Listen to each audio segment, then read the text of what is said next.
Hey guys, let's do a little mic check here. Awesome.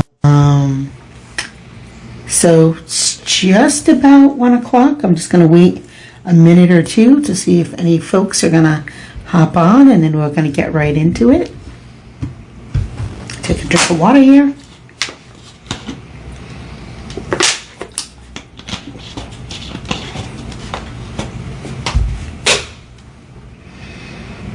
I surely hope some of you will come on into the comments and ask me questions. I'm really happy to be here today. All right. Well, it's just about 1 o'clock. My name is Erica Saccoccio, and I have the Childcare Director's Chair podcast, and I am super excited to be hosting today's Daycare Q&A podcast for Miss Bradley, who isn't able to be here today. She's at an event, so she so graciously allowed me to pop on and answer your questions today on our live. So a little bit about me before we get into it. I don't see anybody waiting in the comments quite yet. So as I said, my name is Erica Saccoccio, and I am a active child care provider. I have 3 child care facilities here in Rhode Island, and we service everyone from ages infant up to school age. I also do summer camp, so I am well versed in all different ages, different types of settings. Some of my locations are on the larger side, and some of them are on the smaller side. So please, any question is a great question. So hopefully you guys will have some good ones for me today. On top of being a childcare owner, I am also a small business coach and understand the business side of childcare equally to the side of education and the education field. I have a bachelor's degree in early childhood education, administration, and leadership, and then an associate's degree in early childhood education. So I'm well versed in those areas.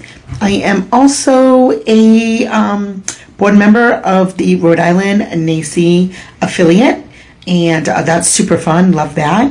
And member of the National After School Association, because again, I love all ages of children.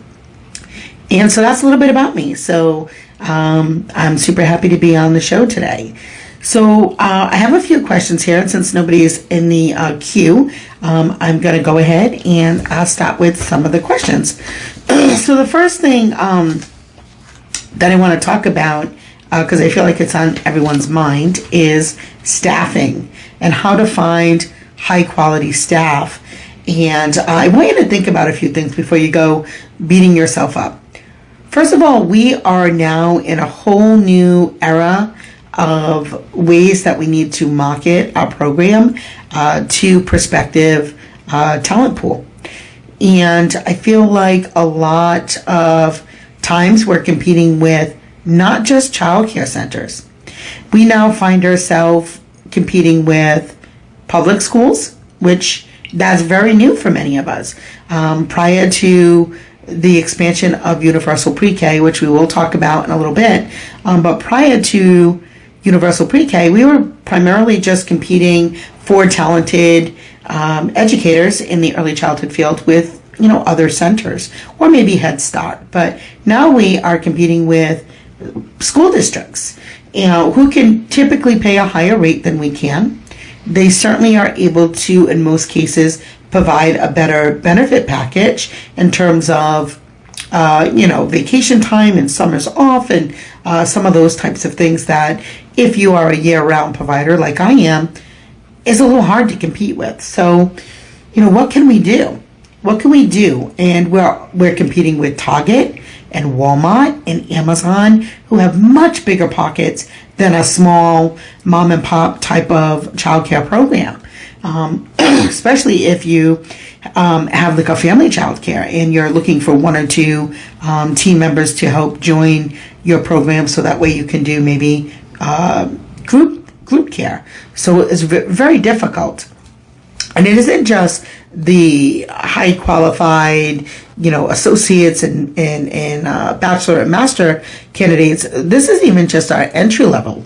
We're having a hard time even just getting entry level staff to join the early childhood and youth field. So there's lots of things to consider. So some of the things that you might want to offer, certainly a better salary. So we have to figure out, where does that come from? And there are some incentives in many states. So there is the retention bonus.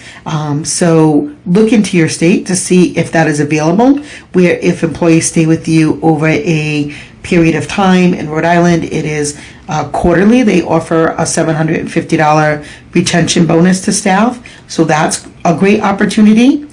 Also look and see if there are opportunities for you to send your employees back to school for free. So that could be a benefit, especially if somebody has been thinking about entering the field and would like to expand on their career, or maybe somebody who's never been in the field at all but really loves working with children and wants to make a difference in the community. You could possibly send them to a program like the TEACH program here in Rhode Island. And I know that you guys listen from all across the country, but see what opportunities are available for early childhood and youth providers in your state, and take advantage of those and offer those as incentives to your employees or prospective employees. There is a new one in Rhode Island where they will pay for your childcare staff or anybody who works in the field, pay for their children to attend a program. And it's a program of their choice. It doesn't necessarily need to be your program, but what's really nice about that is they don't have to pay out of their pocket, so it's really great for them. So, they because a lot of times they go to work in this field because they have young children of their own, and then they get that discount, and so they pay a portion of their wages back to the program that they're at, which, isn't conducive for living with today's, economy. And then also on the flip side of that, as a childcare owner, as many of you will know, that also bites into your profitability. So especially if you have a larger program, or you have a program that has many staff that have children or multiple children. So, that could really affect your bottom line. So those types of programs where they will pay for the employees' children benefits both the employee and the center. So, I would say connect with all of the state agencies that are offering any type of program or support for childcare centers and their employees. And that can help you really have better benefit packages and help you compete against some of these larger companies or the school department. So that I would say that would be one of the things where you can be a little bit different and unique. The other thing is when you're competing against a state-funded pre-K is usually those classrooms are 18 or 20. Well, when you own your own program, you're able to select what group size you would like.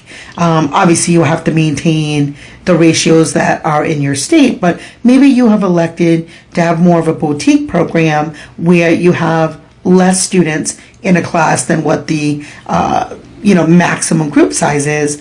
And that might be refreshing for a teacher, where they can really teach and they can really provide, some one-on-one assistance for students and, do what they love. Because again, teachers want to teach and they don't want to get wrapped up in a lot of paperwork and standardized testing and standardized assessment tools and all of that. So being in a private center, you have some flexibility around that. And so some teachers really may be appealing to them to have smaller classroom sizes. It's more manageable. It's less stressful. So that could be one way that you could be competitive in the market when it comes to looking for staff. The other thing I would say is I think that we all understand at this point what is really important to the workforce right now. And that work-life balance is really important. But you have a business to run. So how can we overcome that? So maybe that looks like you do a 4-day work week instead of a 5-day, and you have people maybe work a longer shift, so they're still able to obtain those 40 hours and that paycheck that they are looking to, but also gives them an opportunity to have a day off during the week for themselves, to spend time with their children, their families. Maybe they have other commitments. Maybe they have, I know for me, I work with some older staff who have aging parents, and so they have some responsibilities there. So that could be a win-win where you can give the staff some time off and also make sure your business is covered. In the realistic world, you have to kind of fire people, and you have to make sure that you have your A and B players. You have to let go of the C players, because if not, you're going to get burnt out, and that is a challenge. And then you start to lose some of your great team members, and we all know we can't afford to do that. So in terms of finding the staff, we also have to talk about letting go of some folks that may not be the best fit for our program anymore. And we have to make sure that we as owners don't get burnt out, and we have to make sure that the staff who do an exceptional job taking care of our children and our families also don't get burnt out. So think about that. You're in the driver's seat. You're the leader. So you really want to make sure that you're not just filling spots with people. Get the best players that you can get in those spaces. So that would be my thoughts on finding quality staff. I would say actively always be hiring and retaining, training your staff, so important, and growth, because your TA today could be your lead tomorrow. And make sure you're building and investing in your team. And don't be afraid that they're going to leave. Because I do find like sometimes people are afraid to grow their team because they're afraid, well, if I build them up or if they get a degree, they may leave. And that's true, they may leave, but they also may stay.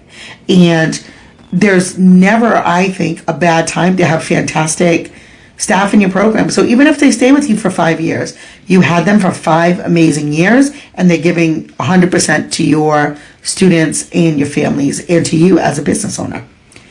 So I would say that is one of the things that I hear lots of people talk about. And the call-out situation is real, and you have to do something about it. It's going to kill your business if you don't. So Indeed seems to give you a lot of applications, but go into the mindset and be really hard on the hiring process. Involve your team in that hiring process and ask them, can they sit in on the interview, especially if it's a person who is going to work with that person, like the co-teacher, the co-lead, the teacher assistant, the directors. Have them be part of that hiring process, because to be quite honest, they're the ones who are going to spend the majority of the day with them. Or if you work in the classroom, I know some of you that tune into the show have a family childcare program. Is this somebody you want to work with for 8 or 9 or 10 hours a day? So really think about that as you're hiring people, and have that be a collaborative effort, especially for those of you who are in centers. I think it's really important. So I see somebody has joined us. Hey, please leave us a question below. I would love to answer it. So we're just talking about, finding top talent and how to attract them, how to keep them, and how to grow them. So when we spoke earlier, we talked a little bit about universal pre-K. So this is, I would say, probably the second largest challenge right now for centers that serve the pre-K population, as you are losing students in large numbers to free programs, which is new for us, right? This is a new concept. And this year, we're seeing that happening at centers. And next year, I believe those numbers are going to double. And then that's going to continue. So you have 3 options here. You can, 1, apply in the very competitive way, but apply to become a state-funded pre-K classroom or program. There's number 2, you can keep the traditional model, and you can build a before and after school program around that, because most of those universal pre-K programs run during the school day. So they're short. They're 4 hours, 6 hour programs. But working families usually are working 9 or 10 hours a day. So they're going to need your assistance either before school starts or after school starts. So if you don't have a program designed to do that, it makes a lot of sense to do that. And maybe that means you have to get a van or a caravan, or coordinate some transportation with your local school departments to transport children to and from your facility. But that could be a great stream of revenue that you haven't thought about. So that could also be an option.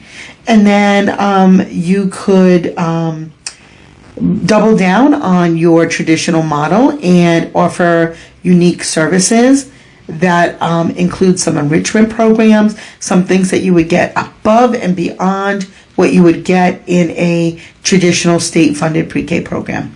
So you have a few options. So, let's look at this, I don't want to say positively, but with a different mindset of where this could be an opportunity to offer different things. And I know it's hard when you're faced with lack of staffing, lack of funding. Some of you are seeing shrinking students coming in, and others are seeing the opposite. Others are seeing a large wait list in their area because there isn't enough childcare spots for the number of students. So there's so many different things going on right now in our industry that each one of you, I'm sure, is faced with different unique things. And I'm just going to say in our area in the Northeast, there is huge demand and not enough supply. And any program around here could open up 20 more centers and fill them. But do you have enough capital? Do the numbers make sense? Do you have enough staffing? And so that's, what we're faced with. We do have programs that have classrooms that are empty not because they don't have the students, but because they don't have the staffing. And so that's why I always say your TA today, grow them so that they can be your lead tomorrow. And so if you've already practiced that, you're probably in a better position than most. And I know we just keep getting hit with hurdle after hurdle. I do believe that governments, states are hearing us. The parents are crying out that there needs to be support around childcare. This is a national conversation, and it's one that you got to get involved in. You have to advocate, and you have to be involved. You can't just worry about what's happening in your four walls. You have to get out there. Get involved with I'm right next to a fire station, so I promise we're not on fire here. It's just the station's leaving. Today we have a flash flood going on. We are getting remnants of 2 hurricanes that are coming in and coming out in the next couple of days. So I apologize about that. And you might hear a little bit more sirens in the next few minutes. It's very possible. But again, this is a nationwide conversation. And as small business owners, because again, that's what you are, small business owners, you have to get actively involved and advocate for what's going on. There are people making decisions about your business and you're not in the room. So you have to get in the room. Universal Pre-K is one of them. Now, the other thing that you can do is maybe you say, you know what, I'm not going to bother with that at all. And so maybe you make the most sought after infant toddler program in your area. Because you have that option too. Infants are not going off to school. There are not people having less babies. There's more babies than ever. Same thing with toddlers, right? Because people who do have access to family members who have infants, a lot of times once those infants turn to toddlers, grandma, auntie, uncle, that support starts to slow down. And the children are much more mobile and require much more supervision.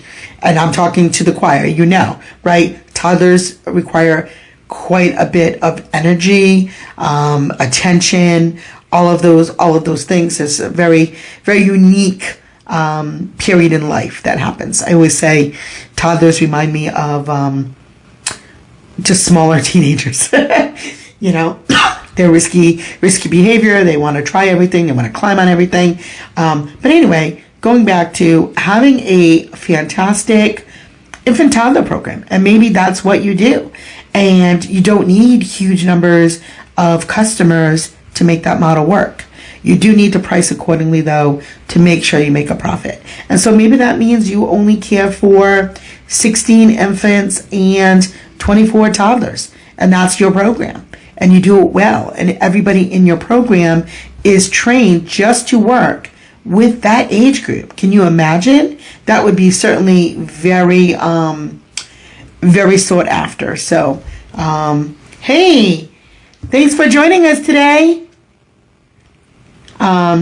So that could make you a very sought after program. So, and what do we do when the math isn't working, right? So I know that a lot of centers are saying they're going bankrupt because of the overhead and the price for services that we can charge.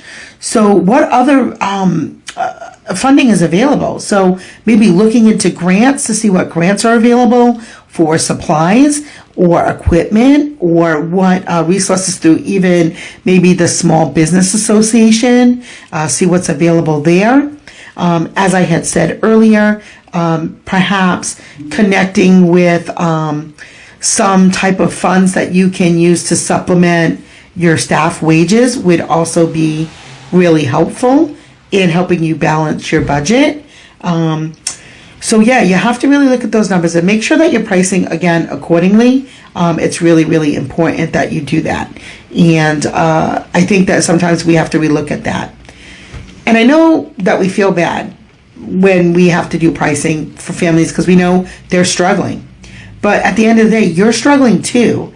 And your business isn't going to be around if you're charging less than what it costs to provide that service. So I'm certainly not implying that we should be gouging families, not at all. That's why I'm saying seek out other resources that may be able to supplement some of the childcare expense for families and some of the overhead for centers.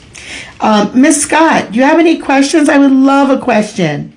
You want to leave me a question in the comments? Let me see if I can get you on here. By the way, this is my very, very first live, so hopefully we can get this. I would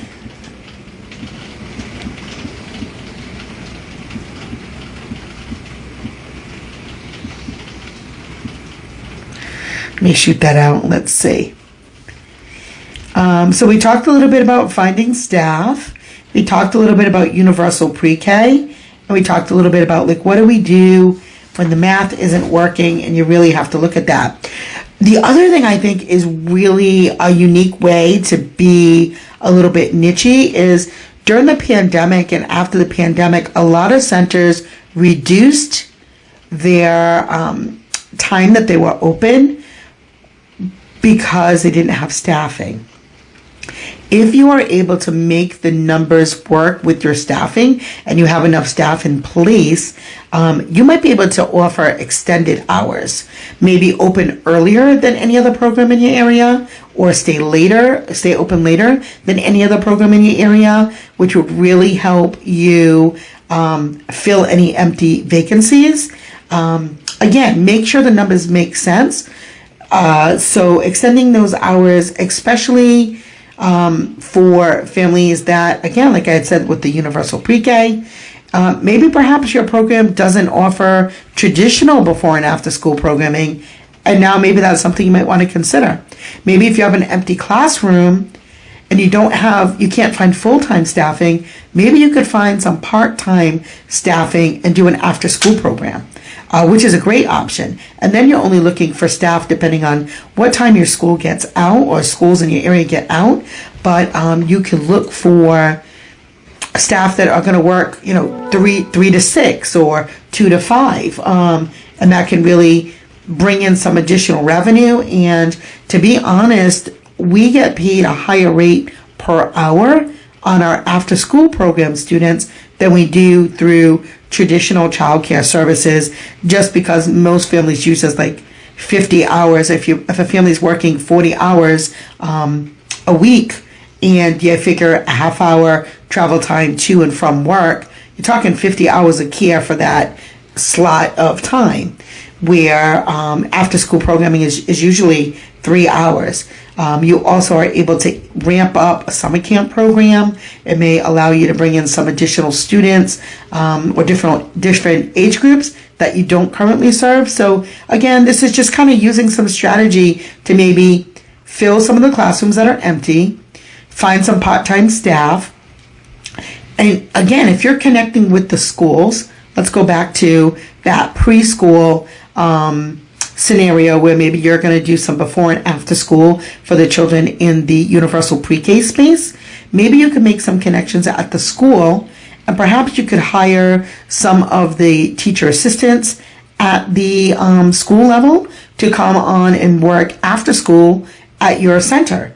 And wow, wouldn't that be great that you could also use that as part of your marketing, that you have, either teachers or teacher assistants from the local school department also working in your program.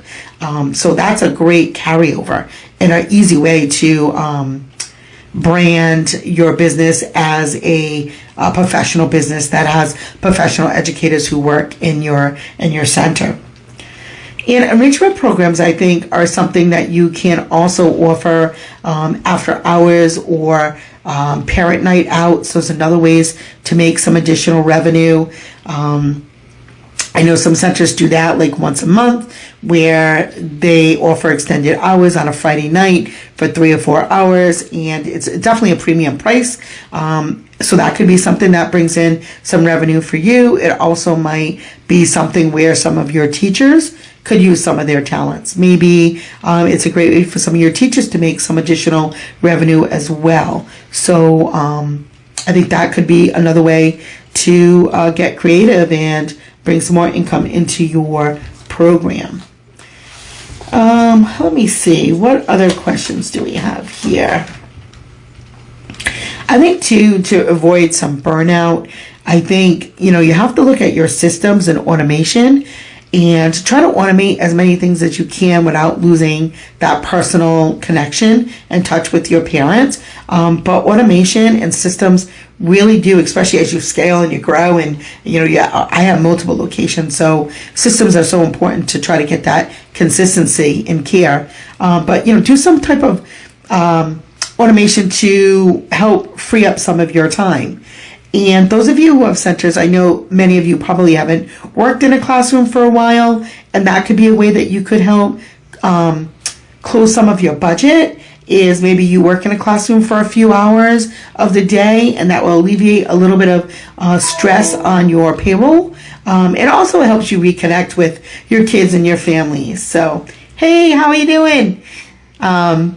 So yeah, I think that could be a way that you can make a little bit more money on your bottom line, is if you don't mind working in your classrooms a little bit. Now, I know that there will be people that will disagree with that because, they'll say work on your business, not in your business. I think for our particular business, I think that doing a little bit of both is beneficial. And it also helps keep you connected with your team, and it helps your team stay. Right? Because if you're always in the office or you're never on the floor, you really can't understand what's going on day to day in your program and the staffing issues that they have, in their classrooms, whether it's parents or particular children. So I just always think a good leader should be out there leading. So that's my thoughts about that. And, and the big retailers, that's where you can set yourself apart, because the owner of Walmart is not walking the walls and the floors of Walmart there.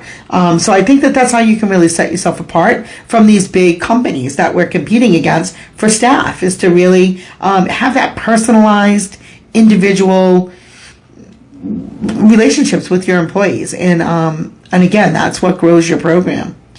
I've seen directors have issues with team burnout. Do you have any advice?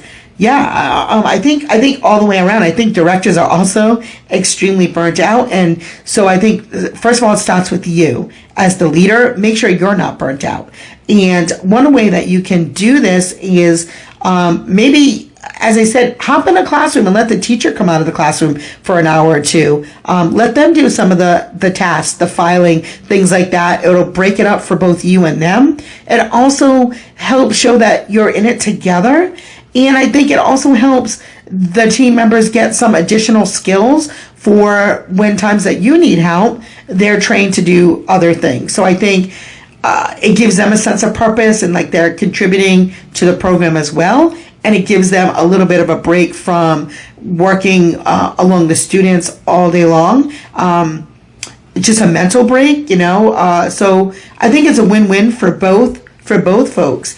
And we had talked a little bit earlier about the way that you schedule your staff and maybe doing a 4-day work week or maybe doing some half days so people aren't getting burnt out.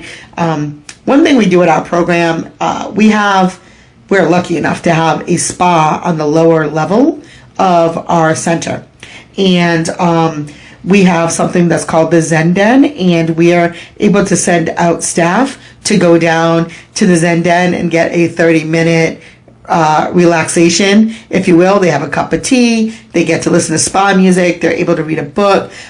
So if you don't have a spa downstairs at your program, of course, we're very lucky. I'm sure most places don't. But you could create a space like that at your program, whether it's in your office, whether you have a teacher's lounge, create the environment. And remember, the other thing is you set the tone for your program. If you're stressed out and frazzled all the time, your team is going to be as well. So you've got to come in, you've got to be positive.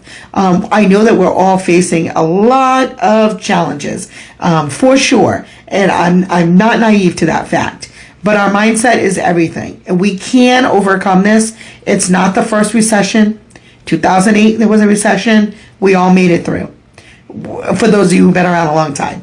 I think there's lots of opportunities when we have a recession.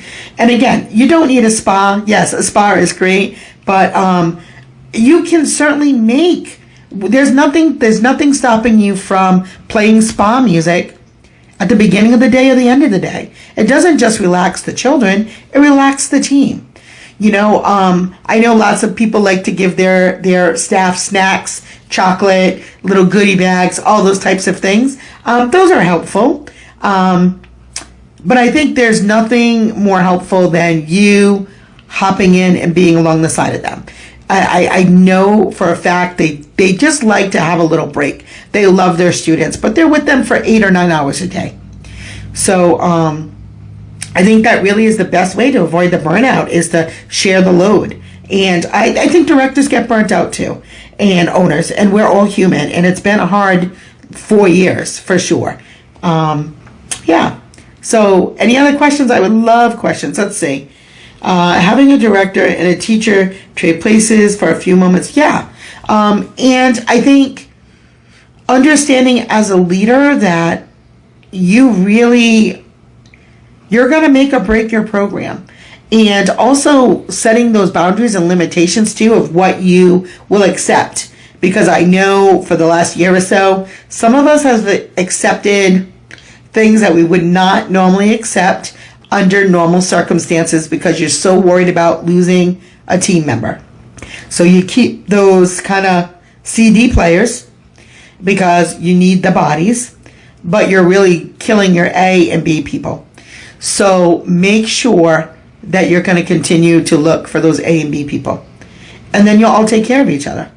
Because A and B people are A and B people for a reason. So I'd love a couple more questions before we end the show today. It's about 1:33. I've got about another 7 or 8 minutes. So I'd love a couple more questions. Pull the weeds. Yeah, pull the weeds for sure. I think not only pulling the weeds. Yeah, let's talk about that. Not only pulling the weeds, but how about watering and loving the flowers? Because we talk a lot about like getting rid of the ones, and the ones that take the most of our time take so much of our time, and then it does kill the sunshine. With the team players that always do what we need them to do. Make sure that you appreciate them. Make sure they don't forget how valued they are. because it is the ones that always call out. It is the ones that always need redirection. It is the ones that always boo-hoo and they need you every 5 seconds that get all of your attention. You have to make sure that you are taking care of those good people, because those good people take care of you. I can say that about my team. I have some folks that literally will be like, what do you need? I have a cold, a cough. They're like buying me chicken soup and dropping it at my door. And if you don't have that kind of relationship with your team, you don't have the right people. Can I talk about competition for staff salaries? Sure. So we're all facing it, right? We're all facing it. I think that finding places to save money in other places is what you have to do.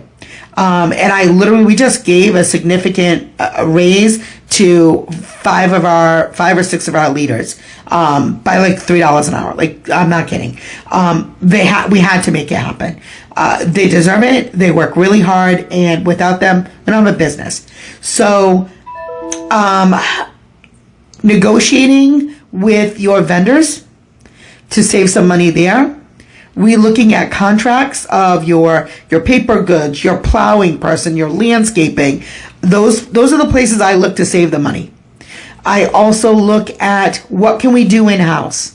Do we have any folks in-house that have the talents or skills that we're paying other people that we're outsourcing that they can do it equally or better than, and then keep that money in-house to pay them better salaries. And it's not always just the salaries. Yes, salaries are important, but sometimes I have found it is also that flexibility, understanding what motivates each individual staff. It's really hard to have like this blanket, what's going to work for everyone. So an example is my niece, who's in charge of our HR, absolutely values time above money, loves to travel. So for her, a great work environment would not only be contingent on the money, but also does it allow her to travel? Does it allow her to do 2 days from home and 3 days in the office? So you have to really talk with each one of your employees. I don't care how big your team is, find out what makes them tick, what motivates them and what doesn't. And then also, I think not just what motivates them, but what discourages them. You need to know that too. Because I do have some really great teachers that are like, oh man, it stinks. I do X, Y, Z. And sometimes, I feel like it's not acknowledged. So understand and look at yourself too. Like, look at yourself as the leader and say, am I doing my best? It's really easy to blame everyone else on the shortcomings of your business. At the end of the day, you're the owner and it rolls, up. It shouldn't roll down. It should roll up. You're accountable for everything in your business. If you're not running your business the right way, you're accountable. If you're not taking care of your people, you're accountable. If you're not taking care of your students and your parents, you're accountable. So be accountable, be there, be engaged. One thing that drives me crazy is people who look at our business just as a number thing. And so I'll share this with you. At one point, I had 6 childcare centers and a dance studio. And that's great. I learned and knew and found I could scale and do well at that. But my why was I really felt it was important for me to know all of my staff and know my families. And so it went against my core values. And so I decided, myself and my sister, we own this programs together. We decided we wanted to downsize. Not because we weren't successful, because we were. The centers were full. One center we sold to another small business owner and made a profit on that. One center we closed because it was small and we went to a larger location. And then another one we felt like it just didn't fit with our brand, and it just didn't make sense for us. So 3 felt good for me, and some people 1 feels good, and some people 20 centers feels good. So do what feels good for you as a leader that you can really truly manage and meet your 4 core values or 20 core values, whatever yours is. For me, it's 4. Are you sharing your vision and your mission with your team? Because that also motivates people. Ask yourself, how often are you holding strategic planning meetings with your team? And I don't care if that's one team member or 8 team members or 20. Because I think we forget the business side of what we're doing.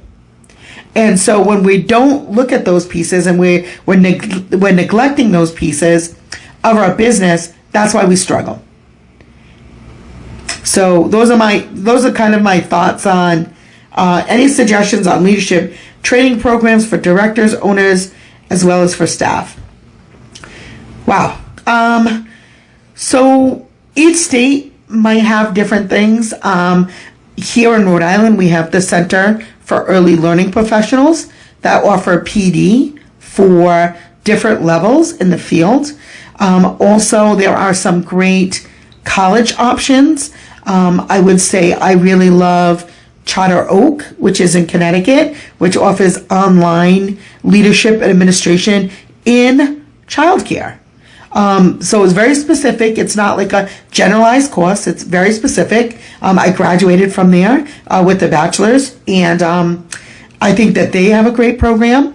CCRI here in Rhode Island is putting together some models around administration, where you can take some college courses that are very specific for our field.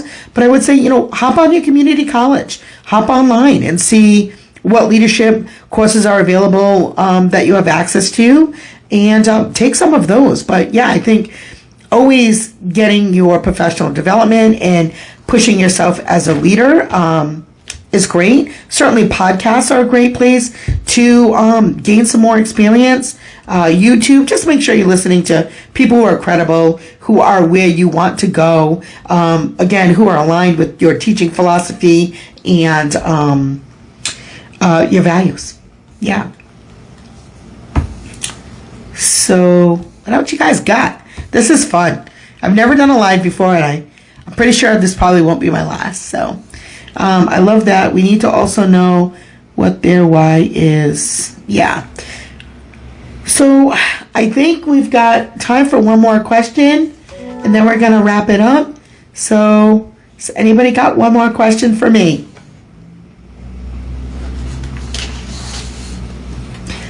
Okay. Since I don't have any in the queue, I'm going to say, let's talk about marketing really quick, or just a little checklist that you can think of. If you are struggling with finding students or keeping your center full, because I know some centers are having that challenge and others are not. The first thing I'm going to say is look at your website. When was the last time you updated it? Is it easy to use? Is the information relevant? Look at your top 3 competitors. Look at their website. Look at yours. See what's different. See if your website needs to be updated. Look at your SEOs. When you type in childcare in Texas, do you show up on the page 1 or do you show up on page 25? If you're showing up not on page 1, go back to your web designer and get fresh SEOs. See what else you can add to move your ranking up. The other thing I'm going to say is look at your reviews. If you have good reviews or bad reviews, make sure you've responded to the reviews. Ask for reviews and testimonials, because I know no matter what type of business that I do business with, I always go and check the reviews. And I know you do too. So look at the reviews for your program. If they're not great, you need to get some great ones up there. And so talk with the families that are happy with your program. Talk with the staff that have been with you a long time, and ask them, can they please write you an honest review? Look at your Facebook page. Do you have a Facebook page for your business? And if so, is it engaging? Is it entertaining? What are you sharing on it? Make sure that you're posting, frequently. Make sure, I know a lot of people use Instagram. I don't really use Instagram that much, but if you want to use Instagram, that's great. I'm not like an Instagram guru, but I will say a lot of my business does come through Facebook. Facebook groups are an amazing way to promote your business. Again, if you're looking for students, and if you're not looking for students, but you're looking for great staff, it's a great way to promote that you're hiring. So think about that too, because a lot of times when people apply to your program, they're looking at, or if you have posted something about you're hiring, they're going to look on those reviews before they apply. So make sure those look good, because if it says it's not a great program. No one's lining up out the door to work there. So make sure that it talks about your culture. What's your culture at your work? So those are my tips for the day. I am so thankful that I had an opportunity to share in your community. I wanted to also remind you to like, follow, subscribe, share, all the things that Miss Bradley needs you to do. Visit her website at thrivingchildcare.com. I know that she has planners available for sale. She has templates. She has contracts. She has lots of different things available for those that are seeking additional resources. If you like podcasts and you want to hear a little bit more about things that I think or things that I know from my 23 years in the field, feel free to pop on over to your favorite listening platform and check us out at the Childcare Director's Chair podcast. We also have a Facebook page. Feel free to like, follow, subscribe there. But thank you so very much. It has been wonderful chatting with all of you, and I hope you have a wonderful day. Bye-bye for now.